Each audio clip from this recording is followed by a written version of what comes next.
Ujjwal says, please talk about current relations between India and Israel. Binge watch and learn about geopolitics on Ask Abhijit clips. Subscribe now. See, we have to understand what Israel is.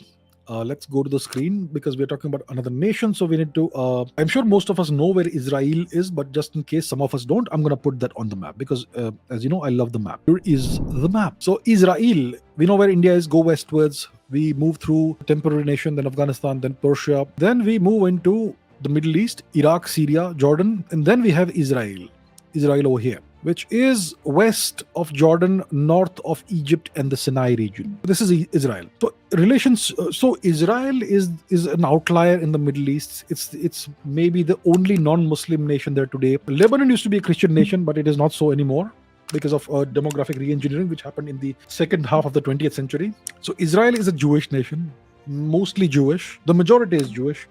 It's an outlier in the Middle East because all other nations are Islamic nations, Muslim nations, including Turkey, which is like some of it is in Europe. And Israel has survived lots of very hairy situations, multiple wars, and it has survived because it has. See, first of all, the people of Israel are very resilient. They are very resourceful, etc.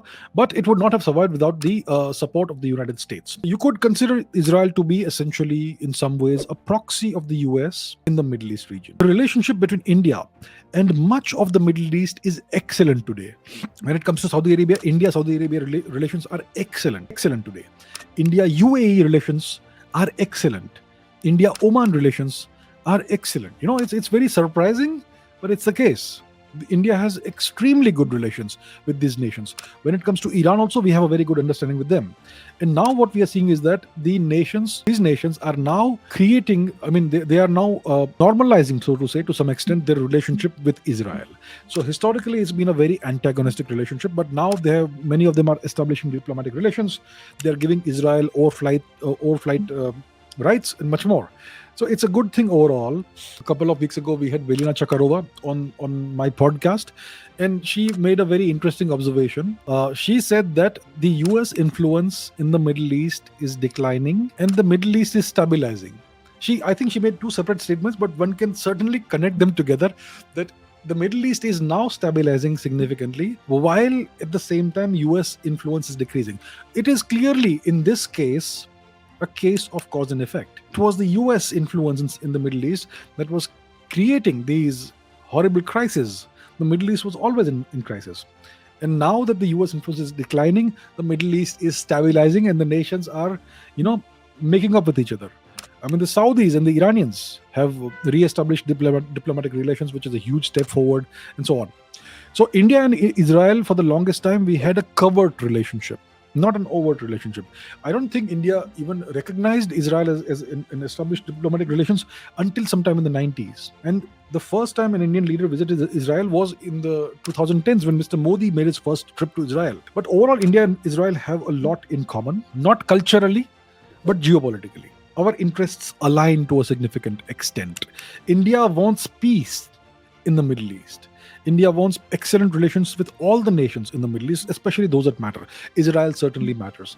So I think India and Israel have an excellent relationship.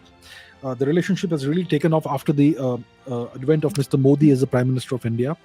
And Mr. Modi shares an excellent relationship with Prime Minister Netanyahu of Israel. The Israeli political system is very unstable. Governments come and fall. You have coalitions. And right now there is, this not weird, but expected activity happening in Israel. Mr. Netanyahu was trying to reform the judicial system and make it more pro-people and more in the control of the people. And as expected, there was almost like a color revolution situation that happened overnight out of thin air. And I don't think it's very hard to see where it came from. Who was trying to engineer that. So I think we should support Mr. Netanyahu.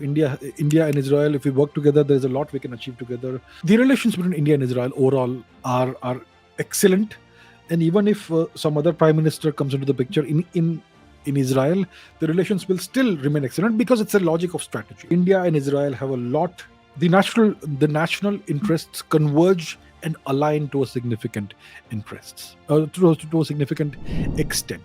Culturally, we are very different. India and Israel have almost nothing in common when it comes to culture.